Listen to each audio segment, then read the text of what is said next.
ಕಾಸಿದ್ದರೆ ಕಟ್ಟಬಹುದು ರಾಜ್ಯವನ್ನೇ, ಇದ್ದಲ್ಲಿಯೇ ಕೊಳ್ಳಬಹುದು ಲೋಕವನ್ನೇ. ತಾಯಿಯ ದಯ ಹನಿಯು ಸಿಗುವುದೇ ನಮ್ಮ, ಕೋಟಿ ಕೊಟ್ಟರು ಅದನ್ನು ತರುವರಾರಮ್ಮ.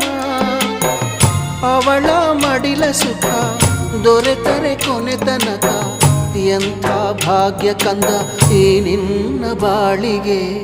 ಹೆತ್ತವಳು ಯಾರಮ್ಮ, ಹೊತ್ತವಳು ಯಾರಮ್ಮ, ಅವಳಿದೆ ಅಮೃತದೇ ಉತ್ತರವು ಇದೆಯಮ್ಮ.